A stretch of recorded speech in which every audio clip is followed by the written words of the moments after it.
যে আজকে তোমার সঙ্গে যেভাবে খেতে বসছি, একদিন আমার যে আগের স্বামী তার সঙ্গে এভাবে খেতে বসছিলাম। তখন একটা ফকির আসছিল, আসার পর সেই ফকির, এটি হলো আমার স্বামী ছিল, এই আমার স্বামী সেই ফকিরটাকে গলা ধাক্কা দিয়ে বের করে দেয়। তো আল্লাহকে আস্তে আস্তে আস্তে তাকে গরিব করে দেয়।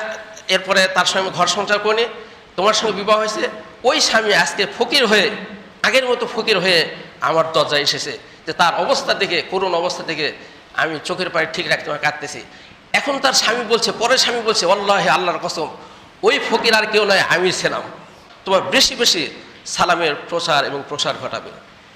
নবী ইরশাদ করলেন, তোমাকে কেউ সালাম দিল, দেওয়ার পর একটি দেওয়াল অথবা একটি গাছ অথবা একটি পাথরের অন্তরায় হলো, আর হলো, এরপর আবার সাক্ষাৎ হলো, তাহলে আবার সালাম দাও।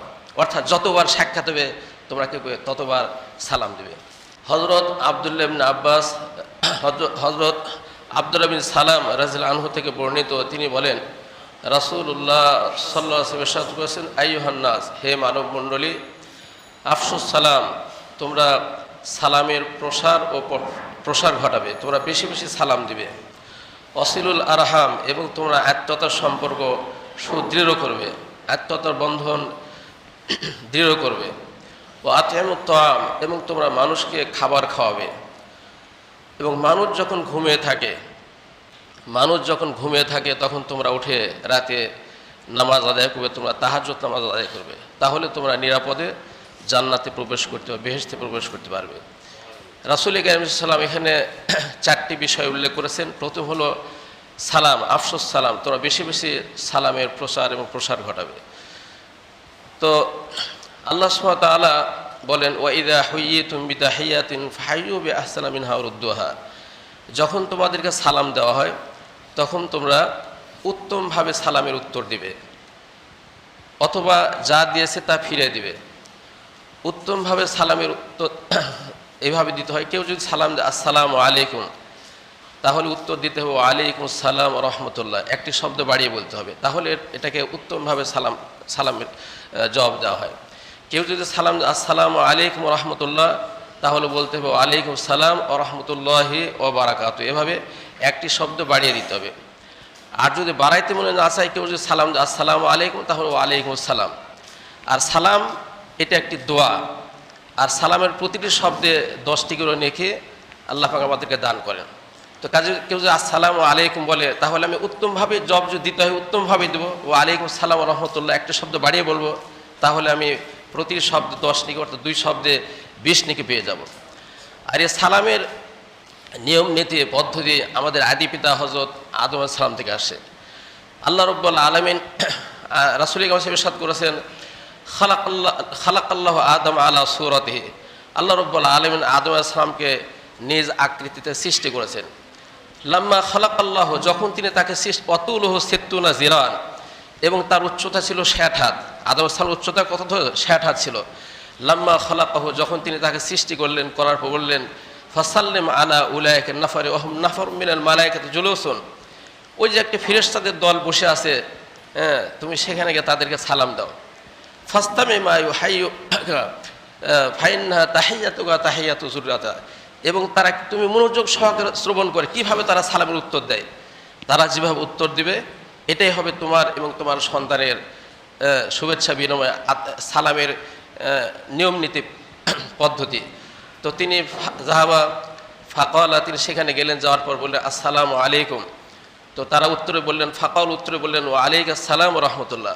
ক্বালা ফাযাদুহু রাহমাতুল্লাহ, আল্লাহ রাসূল বলছেন যে তিনি আসসালামু আলাইকুম বললেন, আর ফেরেশতারা একটি শব্দ বাড়িয়ে বললেন, ওয়া রাহমাতুল্লাহ বাড়িয়ে বললেন। ক্বালা ফাকুল্লু মা ইয়াদখুলুল জান্নাতা আলা সূরাতি আদম, আল্লাহ রাসূল বলেন যে যারাই জান্নাতে প্রবেশ করবে তারা প্রত্যেকেই আদম আলাইহিস সালামের আকৃতিতে প্রবেশ করবে। অতুলহু সিত্তুনা জিরান, এবং তাদের উচ্চতা হবে 60 হাত। ফালাম ইয়াজিলুল খলকু ইয়ানকুসু বাদাহু হাত্তাল আন, এরপর থেকে আদম আলাইহিস সালামের পর থেকে পর্যায়ক্রমে ক্রমাগতভাবে হ্রাস পেতে পেতে, উচ্চতা হ্রাস পেতে পেতে বর্তমান অবস্থায় এসে পৌঁছেছে। বর্তমান 3.5 হাতে এসে পৌঁছেছে। হতে পারে আরও মানুষ ছোট হতে পারে, আরও কিয়ামতের আগ পর্যন্ত আরও ছোট হবে, কিন্তু যখন আমরা বেহেশতে প্রবেশ করবো তখন আমরা কিন্তু আবার আদম আলাইহিস সালামের আকৃতিতে আমরা প্রবেশ করতে, আর প্রত্যেকের উচ্চতা হবে 60 হাত। শুধু 60 হাত হবে না, বেহেশতে যারা প্রবেশ করবে তারা কেউ বৃদ্ধ থাকবে না, সবাই যুবক যুবতীতে অরুবান আতরাবা। আল্লাহ বলছেন সমবয়স্ক, ছেলে মেয়ের বয়স সমান থাকবে, সমবয়স্ক যুবক যুবতী হয়ে বেহেশতে চিরকাল থাকবে। একটি ঘটনা মনে পড়ে গেল, রাসূল সাল্লাম মাঝে মধ্যে তিনি কী করতেন, একটু কৌতুক করতেন, একটু মজাক করতেন। একটা বৃদ্ধ মহিলা আল্লাহ রাসূলের কাছে আসলো, তিনি বললেন বেহেশতে কোনো বৃদ্ধ মহিলা প্রবেশ করবে না। এখন মহিলা কাঁদতে শুরু করলো, ইয়া রাসূলুল্লাহ বৃদ্ধ মহিলাদের অপরাধ কি? তারা তো নামাজ পড়ে, কোরআন তেলাওয়াত করে, সৎ কাজ করে, কেন তারা জান্নাতে যাবে না? তখন আল্লাহ রাসূল তাকে বুঝাতে, শোনো, হ্যাঁ, তুমি যখন বেহেশতে যাবে তখন বৃদ্ধ থাকবে না, বেহেশতে কেউ বৃদ্ধ প্রবেশ করবে না, সকলেই যুবক যুবতীতে পরিণত হয়ে যাবে, সমবয়স্ক যুবক যুবতী পরিণত হয়ে যাবে। তখন সে বৃদ্ধ মহিলা খুশিতে হাসতে লাগলেন, তাহলে আমি আবার যৌবন ফিরে পাবো, বেহেশতে আমি চিরকাল যুবতী হয়ে থাকবো। তো এভাবে রাসূল তাকে বুঝিয়ে দিলেন। তো এই জন্য বেহেশতে কোনো বৃদ্ধ থাকবে না, সবাই যুবক যুবতী, সমবয়স্ক যুবক যুবতী পরিণত হবে এবং প্রত্যেকের উচ্চতা হবে 60 হাত। তো এই বলছিলাম যে সালাম এটা আদম আলাইহিস সালাম থেকে আসছে। আদম আলাইহিস সালাম যেভাবে সালাম দিয়েছেন, ফেরেশতারা উত্তর দিয়েছেন, ফেরেশতারা উত্তমভাবে উত্তর দিয়েছেন, অর্থাৎ তারা একটি শব্দ বাড়িয়ে উত্তর দিয়েছেন। তো এই জন্য আমাদেরকেও কী করতে হবে, একটি শব্দ বাড়িয়ে উত্তর দিতে হবে। আর সালামের প্রতিটি শব্দে 10টি করে নেকি। রাসূল কারীম সাল্লাল্লাহু তিনি সাহাবায়ে কেরামকে বসে আছেন, একজন সাহাবী আসলেন, এসে সালাম দিলেন, আসসালামু আলাইকুম। নবী সাল্লাল্লাহু আলাইহি ওয়াসাল্লাম সালামের উত্তর দিলেন, সাহাবী বসে গেলেন, বললেন যে আসুন, এই ব্যক্তির জন্য 10 নেকি রয়েছে। কিছুক্ষণ আরেক লোক আসলো, আসার পর বললেন আসসালামু আলাইকুম ওয়া রাহমাতুল্লাহ। নবী সাল্লাল্লাহু আলাইহি ওয়াসাল্লাম সালাম উত্তর দিলেন, লোকটি বসে বলল, নবী সাল্লাল্লাহু বললেন এই ব্যক্তির জন্য 20টি নেকি রয়েছে। কিছুক্ষণ আরেকজন আসলো, আসে বললেন আসসালামু আলাইকুম ওয়া রাহমাতুল্লাহি ওয়া বারাকাতুহু। নবী সাল্লাল্লাহু আলাইহি ওয়াসাল্লাম সালামের উত্তর দিলেন, লোকটি বসে বললেন, নবী সাল্লাল্লাহু বললেন এই লোকটির জন্য 30টি নেকি রয়েছে। অন্য হাদিস আখারো আরেকজন লোক আসলে বলল আসসালামু আলাইকুম ওয়া রাহমাতুল্লাহি ওয়া বারাকাতুহু ওয়া মাগফিরাতুহু। নবী সাল্লাল্লাহু আলাইহি ওয়াসাল্লাম উত্তর দিয়ে লোকটি বসে বললেন আরবাউনা, এই লোকটির জন্য 40টি নেকি রয়েছে। বলছে হা কাজা তাকুনুল ফাদাল, এমনিভাবে ফজিলত বৃদ্ধি হতে থাকে, অর্থাৎ প্রতিটি শব্দে 10টি করে নেকি বৃদ্ধি হয়ে থাকে।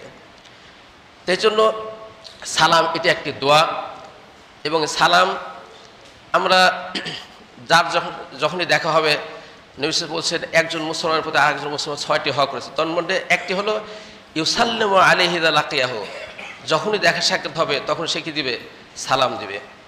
এবং সালাম দিলে সালামের উত্তর দেওয়া এটা আবার ওয়াজিব, যে সালাম দিলে সালাম উত্তর দিতে হবে, একটি শব্দ বাড়িয়ে বলতে হবে, আর বললে প্রতিটি শব্দ 10টি করে নাকি। কিন্তু আমরা তো আস্তে আস্তে সালাম উঠিয়ে দিচ্ছি, আমরা বাচ্চাদেরকে সালাম শেখাই না, তাদেরকে বাই বাই টাটা এগুলি আবার শিক্ষা দিই। অত এগুলি তো কোনো নেকি নাই, কিন্তু সালামই কি আছে, 10টি করে নেকি আছে। আমরা গুড মর্নিং বলি, গুড আফটারনুন, গুড ইভিনিং, এভাবে এগুলি আমরা ইংলিশ চর্চা করতেছি, কিন্তু আসলে এতে কোনো নেকি নেই, কোনো নেকি নেই। কিন্তু আমরা যে সালাম দেব আসসালামু আলাইকুম, এতে কি আছে, নেকি আছে। ঠিক তেমনি হবে কেউ যদি কারো উপকার করে তাহলে কি বলতে হবে, জাযাকাল্লাহু খায়রান জাযা, আল্লাহ যেন আপনাকে উত্তম প্রতিদান দান করে, অথবা আসসালামু আলাইকুম জাযাকাল্লাহু খায়রান জাযা ফিদ দারাইন, ইহকালে পরকালে যেন আপনাকে আল্লাহ উত্তম প্রতিদান দান করে। এভাবে এগুলি দোয়া। কিন্তু আমরা এই দোয়া না করে কি বলি, আমরা থ্যাঙ্কস বললে কি খুব খুশি হই, আবার যদি থ্যাংক ইউ ভেরি মাচ বলে আরও খুশি হই, অথচ এগুলিতে কোনো নেকি নেই। বরং এর পরিবর্তে যদি আমরা কি বলি জাযাকাল্লাহু খায়রান জাযাকাল্লাহু খায়রা, আল্লাহ যেন আপনাকে উত্তম প্রতিদান দান করে। তো এগুলি ইসলামী সংস্কৃতি। আমাদের ইংলিশ বাদ দিয়ে আমাদেরকে এভাবে আরবি নবী সাল্লাল্লাহু আলাইহি ওয়াসাল্লাম যেভাবে আমাদেরকে শিক্ষা দিয়েছেন, এগুলি চর্চা করার চেষ্টা করতে হবে। তো সালামে আমাদের নেকি আছে, বা কেউ উপকার করলে জাযাকাল্লাহু খায়রানা, এতে নেকি আছে, এবং তার জন্য দোয়া করা হচ্ছে আল্লাহ যেন আপনাকে উত্তম প্রতিদান দান করে। কাজে আমাদের এগুলির চর্চা করতে হবে। তো বলছিলাম সালাম এটি একটি ইবাদত, এবং সালাম এটা একটি দোয়া। নবী কারীম সাল্লাম ইদা আতা কওমিন ফাসাল্লামা সালাসান, নবী সাল্লাল্লাহু আলাইহি ওয়াসাল্লাম কোনো সম্প্রদায়ের কাছে আসলে তিনি সালাম দিতেন, এবং 3বার সালাম দিতেন। আর সালাম দেওয়ার পর ভিতরতে উত্তর না আসলে তিনি ফিরে যেতেন। নবী সাল্লাল্লাহু আলাইহি ওয়াসাল্লাম এক সাহাবীর ঘরে আসলেন, আসার পর একে একে 3 বার সালাম দিলেন। সাহাবীর কোনো উত্তর পেলেন না, নবী সাল্লাল্লাহু আলাইহি ওয়াসাল্লাম ফিরে যাচ্ছেন। লোকটি বের হয়ে নবী সাল্লাল্লাহু আলাইহি ওয়াসাল্লাম পিছিয়ে দৌড় দিয়েছেন, দিয়ে বসে সালাম, আপনি কেন ফিরে যান, আপনি আসুন। তো আপনি আল্লাহ রাসূল বললেন, আমি তোমাকে তো 3 বার সালাম দিয়েছিলাম কিন্তু উত্তর দিলেন না, এই জন্য ফিরে যাচ্ছে। তো সাহাবী বলছে, ইয়া রাসূলুল্লাহ, আপনি যতবার সালাম দিয়েছেন আমি ততবারই উত্তর দিয়েছি, কিন্তু আমি উত্তর দিয়েছি মনে মনে, আমি জোরে উত্তর দিয়ে নাই। যদি প্রথম আপনি সালাম দিয়েছেন আমি যদি জোরে উত্তর দিতাম, আপনি যদি শুনতে পেতেন, তাহলে তো দ্বিতীয়বার সালাম দিতেন না, দ্বিতীয়বার তৃতীয়বার সালাম দিতেন না। আমি চাচ্ছিলাম যে আপনি আরও বেশি বেশি সালাম দেন, আমি আপনার আরও বেশি বেশি সালাম আশা করছিলাম। কারণ আসসালামু আলাইকুম রহমতুল্লাহ, আপনাদের প্রতি আল্লাহর শান্তি এবং রহমত বর্ষিত হোক, এই যে দোয়া, আর নবী সাল্লাল্লাহু আলাইহি ওয়াসাল্লাম দোয়া, এটা কে না চায়। তো এই সাহাবী চাচ্ছিলেন যে আপনি আরও বেশি বেশি আমাদের জন্য দোয়া করবেন, আরও বেশি বেশি সালাম দেবেন। এই জন্য আমি সালামের উত্তর মনে মনে দিয়েছি, জোরে দিয়ে নেয়, উচ্চস্বরে দিয়ে নেয়, তাহলে আপনি শুনতে পেতেন, আপনি দ্বিতীয়বার তৃতীয়বার সালাম দিতেন না। ইয়া রাসূলুল্লাহ আমার বাড়িতে চলুন। এভাবে সাহাবায়ে কেরাম নবী সাল্লাল্লাহু আলাইহি ওয়াসাল্লামের কাছ থেকে বেশি বেশি সালাম আশা করতেন। সালাম এটি এমন একটি ইবাদত যে কোনো অবস্থাতেই সালাম দেওয়া নিষেধ করা হয়নি। সমাজে কিছু কথা আছে যে খাওয়ার সময় সালাম দেওয়া যায় না, পেশাব পায়খানার সময় সালাম দেওয়া যায় না, মানে বিভিন্ন সময় সালাম দেওয়া, এই ধরনের কিছু কথা আছে। কিন্তু হাদিসে কোনো অবস্থাতেই সালাম দেওয়া নিষেধ করা হয়নি। সালাম এমন একটি ইবাদত কোনো অবস্থাতেই নিষেধ করা হয়নি। নবী সাল্লাল্লাহু আলাইহি ওয়াসাল্লাম নামাজ পড়তেছেন, সাহাবায়ে কেরাম সালাম দিয়েছেন, নবী সাল্লাল্লাহু আলাইহি ওয়াসাল্লাম মুখ উচ্চারণ করেননি, যেহেতু মুখে কথা বলা, নামাজ কথা বলা, সালাম কালাম করা নিষেধ। নবী সাল্লাল্লাহু আলাইহি ওয়াসাল্লাম ডান হাতে উঁচু করেছেন, ইশারায় কী করছে, সালামের উত্তর দিয়েছেন। নবী সাল্লাল্লাহু আলাইহি ওয়াসাল্লাম পেশাব পায়খানে বসেছেন, ওই সময় সাহাবায়ে কেরাম সালাম দিয়েছেন, কিন্তু নবী সাল্লাল্লাহু আলাইহি ওয়াসাল্লাম উত্তর দেননি। তিনি ওযু করে অথবা তায়াম্মুম করার পর সালাম উত্তর দিয়েছেন, কিন্তু তাদেরকে নিষেধ করেননি যে কোনো সময় পেশাব পায়খানা অবস্থায় সালাম দেবেন না। অর্থাৎ সালাম দিতে কোনো অবস্থাতেই নিষেধ করেন, নিষেধ করেনি। সর্ব অবস্থায় সালাম দেওয়া যায়, তবে উত্তর নেওয়ার ক্ষেত্রে কিন্তু বিধিনিষেধ আছে, কিন্তু সালাম দেওয়া কোনো অবস্থাতে নিষেধ করা হয়নি। যেহেতু আল্লাহ রাসূল বলেছেন, তোমার আফসোস সালাম, তোমার বেশি বেশি সালামের প্রচার এবং প্রসার ঘটাবে। নবী সাল্লাল্লাহু আলাইহি ওয়াসাল্লাম ইরশাদ করেন, তোমাকে কেউ সালাম দিল, দেওয়ার পর একটি দেওয়াল অথবা একটি গাছ অথবা একটি পাথরের অন্তরায় হলো, আর হলো, এরপর আবার সাক্ষাৎ হলো, তাহলে আবার সালাম দাও। অর্থাৎ যতবার সাক্ষাৎ হবে তোমরা কি ততবার সালাম দেবে। আল্লাহ রাব্বুল আলামিন বলেন, ইয়া আইয়ুহাল্লাযীনা আমানু লা তাদখুলু বুয়ুতান গায়রা বুয়ুতিকুম হাত্তা তাস্তানিসু ওয়া তুসাল্লিমু আলা আহলিহা। হে মুমিনগণ, তোমাদের নিজেদের গৃহ ব্যতীত অন্যের গৃহে যখন প্রবেশ করবে, তখন তোমরা সালাম না দিয়ে, অনুমতি না নিয়ে সেই গৃহে প্রবেশ করবে না। সালাম দিতে হবে এবং অনুমতি দিতে হবে, নেওয়ার পর প্রবেশ করতে হবে। ফাইল্লাম তাজিদু ফিহা আহাদান ফালা তাদখুলুহা হাত্তা ইউযানা লাকুম ওয়া ইযা কিলা লাকুম ইরজিউ ফারজু। আল্লাহ বলছেন, যদি তোমরা বাড়িতে কাউকে না পাও, হ্যাঁ, সালামের কোনো জবাব না আসে, অথবা ভিতর থেকে আওয়াজ দেওয়া হয় যে আপনি যাকে চাচ্ছেন উনি বাসায় না, আপনি ফিরে যান, আল্লাহ বলছেন তাহলে তোমরা ফিরে যাবে, এটা তোমাদের জন্য পবিত্রতা। ওয়ালাইসা আলাইকুম জুনাহুন আন তাদখুলু বুয়ুতান গায়রা মাসকুরাতিন ফিহা মাতাউল লাকুম। তবে ওই ঘরে প্রবেশ করাতে কোনো পাপ নাই, গুনাহ নাই, যে ঘরে কেউ বসবাস করে না, সেখানে তোমাদের মাল আছে। হ্যাঁ, যেমন আপনার গোডাউন অনেকের মাল থাকে, সেখানে কেউ বসবাস করে না, তো সেই ঘরে প্রবেশ করাতে কোনো পাপ নেই। এরপরে আবার আল্লাহ বলছেন, ফাইদা দাখালতুম বুয়ুতান ফাসাল্লিমু আলা আনফুসিকুম তাহিয়াতাম মিন ইনদিল্লাহি মুবারাকান তাইয়্যিবা। তোমরা যখন নিজেদের ঘরেও প্রবেশ করবে, তখনও তোমরা সালাম দিয়ে প্রবেশ করবে, কেননা এটি আল্লাহর পক্ষ থেকে পবিত্র শুভেচ্ছা বিনিময় এবং এটি বরকত স্বরূপ। হযরত আনাস রাদিয়াল্লাহু আনহুকে আল্লাহ রাসূল বলেছেন, ইয়া বুনাইয়া, হে বৎস, ইযা দাখালতা ফাসাল্লিম ইয়াকুনু বারাকাতান আলাইকা ওয়া আলা আহলি বাইতিক। হে বৎস, তুমি যখন তোমার বাড়িতে, নিজ বাড়িতে প্রবেশ করবে, তখন তুমি সালাম দিবে, কারণ এটি তোমার জন্য এবং তোমার পরিবারের জন্য বরকত স্বরূপ।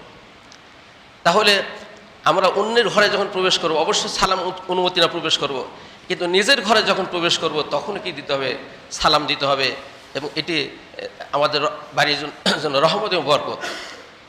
একজন যুবক নবী সাল্লাল্লাহু আলাইহি ওয়াসাল্লাম, আমার ঘরে আমি এবং আমার মা বসবাস করি, আর কেউ বসবাস করে না, তো আমার ঘরে আমার মার যেখানে বসবাস করে, যে ঘরে, ওই ঘরেও প্রবেশ করার সময় অনুমতি এবং সালাম নিতে হবে।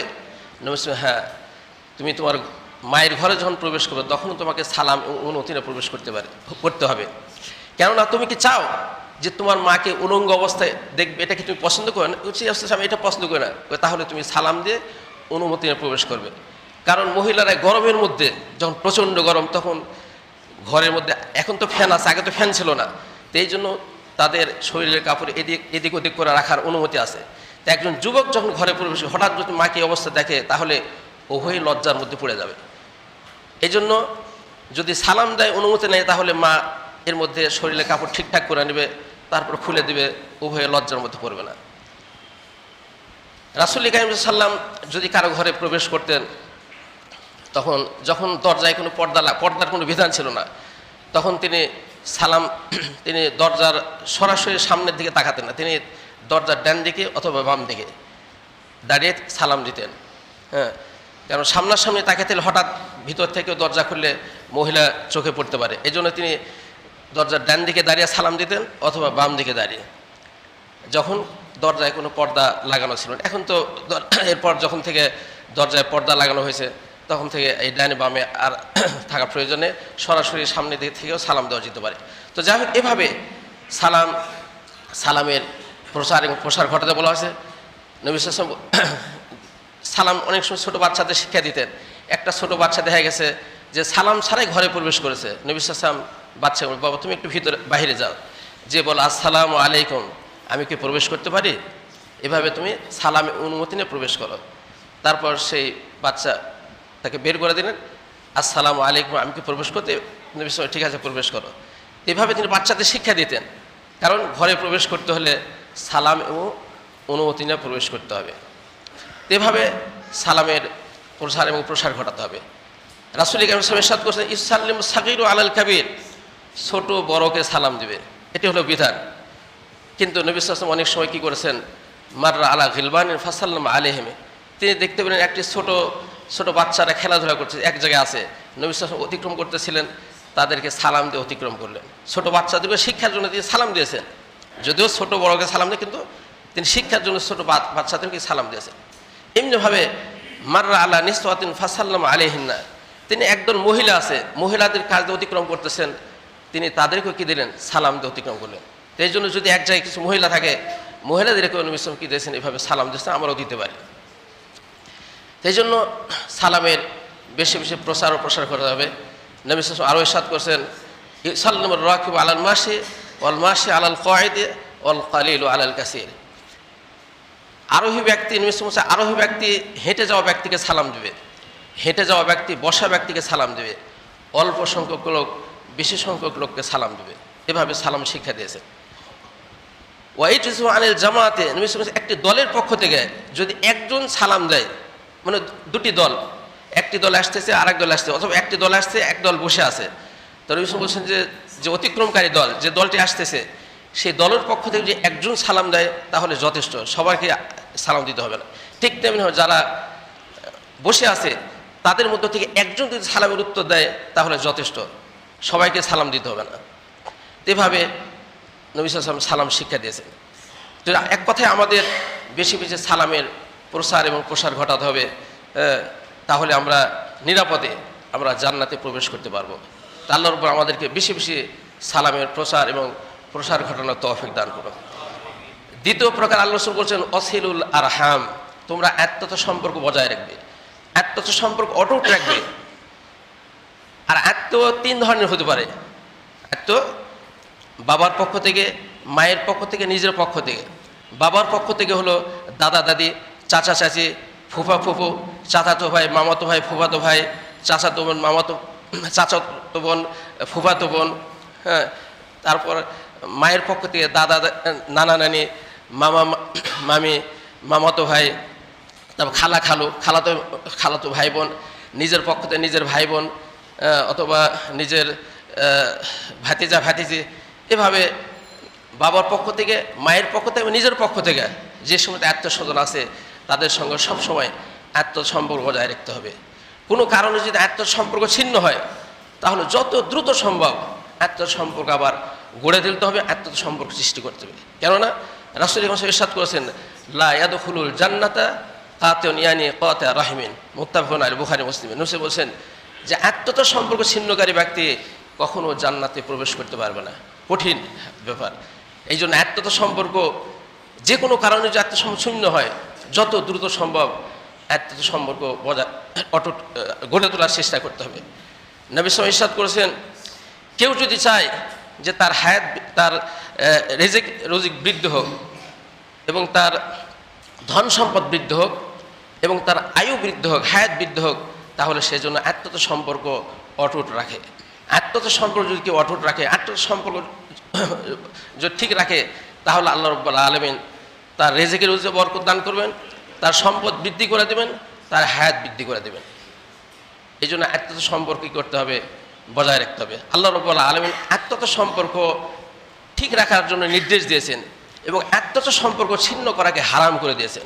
এই যে আত্মীয় সম্পর্ক ছিন্ন করা হারাম, আত্মীয় সম্পর্ক বজায় আল্লাহর নির্দেশ, এবং রাসূল সাল্লাল্লাহু আলাইহি ওয়াসাল্লাম ইরশাদ করেছেন যে আত্মীয় সম্পর্ক যদি ঠিক রাখে তাহলে সে জান্নাতে নিরাপদে সে জান্নাতে প্রবেশ করতে পারবে। আল্লাহ রাব্বুল আমাদের আত্মীয় সম্পর্ক ঠিক রাখার তৌফিক দান করুন। এরপর আল্লাহ রাসূল বলছেন, ও আতইমুত তাআম, তোমরা খাবার খাওয়াবে, মানুষকে খাবার খাওয়াবে। তো বিশেষ করে আল্লাহ রাব্বুল আলামিন বলছেন, ওয়া ইত'ইমুনা আত-তাআম আলা হুব্বিহি মিসকিনান ওয়া ইয়াতীমান ওয়া আসীরা ইন্নামা নুত'iমুকুম লিওয়াজহিল্লাহি লা নুরিদু মিনকুম জাযাআন ওয়ালা শুকুরা।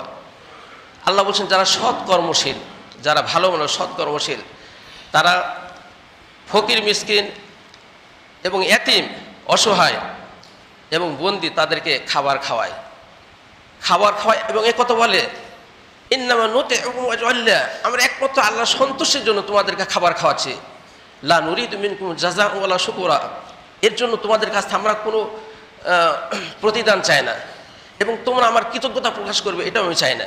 আমি শুধুমাত্র আল্লাহকে খুশি করার জন্য, আল্লাহর সন্তুষ্টির জন্য তোমাদের খাবার খাওয়াচ্ছি। তো এভাবে যারা সৎ কর্মশীল, আল্লাহ বলছেন, তারা এইভাবে গরিব লোকদের খাবার খাওয়ায়।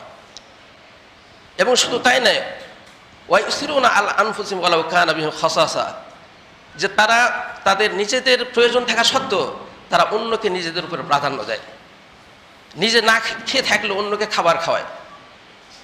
একটা ঘটনা মনে পড়ে গেল, আপনার আলেমের একটা সাহিত্যে, আরবি সাহিত্যে একটা ঘটনা আছে, এটা বাস্তব ঘটনা, যে একজন যুবক নতুন বিবাহ করেছে, করার পর তার স্ত্রী কিনে খাবার, উন্নত মানের খাবার খেতে বসছে।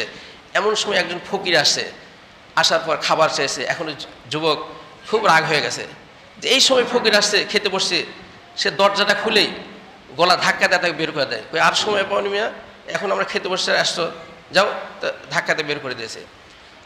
এটা আল্লাহর কাছে পছন্দনীয় হয়নি। আল্লাহ আস্তে আস্তে আস্তে এই লোকটাকে গরিব করে দিয়েছেন। এখন মেয়ে যেহেতু সম্ভ্রান্ত পরিবারের মেয়ে,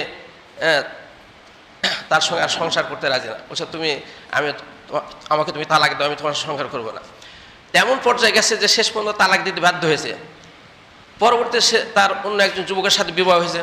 হওয়ার পর ওই আগের মতো আবার দুজনে খেতে বসে এমন সময় একজন যুবক এসে খাবার চেয়েছে। কারণ ওই স্বামীটা খুবই ভালো, দ্বিতীয় স্বামী। তো স্বামী বলছে, দেখো আমরা তো সবসময় ভালো খাবার খাই, আল্লাহ আমাদের তৌফিক দিয়েছেন, তো আজকে যে খাবার আছে অর্ধেক খাবার তুমি এই ফকিরটাকে দিয়ে আসো।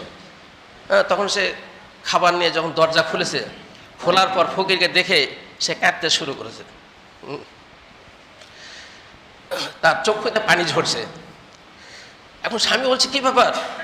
আমি বললাম তুমি খাবার দিয়ে আসো, তুমি কাঁদছো কেন? চোখ দিয়ে পানি পড়ছে কেন?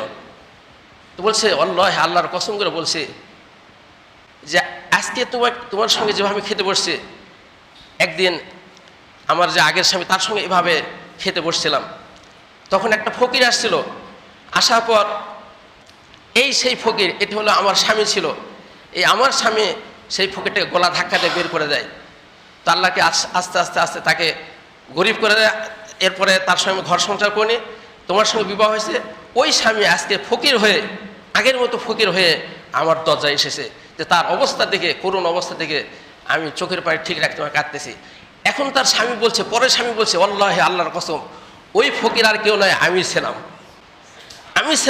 আমাকে গলা ধাক্কা দিয়ে তোমার ওই স্বামী আমাকে বের করে দিয়েছিল। আল্লাহর ইচ্ছা, আল্লাহ আমাকে ধনী করেছেন, তাকে গরিব করেছেন, তোমাকে তার কাছে ছিনিয়ে আমার কাছে দিয়েছে। এই জন্য ফকিরকে বাদশাকে ফকির, আল্লাহর উপর যাকে ইচ্ছা তাকে মুহূর্তের মধ্যে ফকির করতে পারেন, যাকে ইচ্ছা তাকে আল্লাহ পাক ধনী করতে পারেন।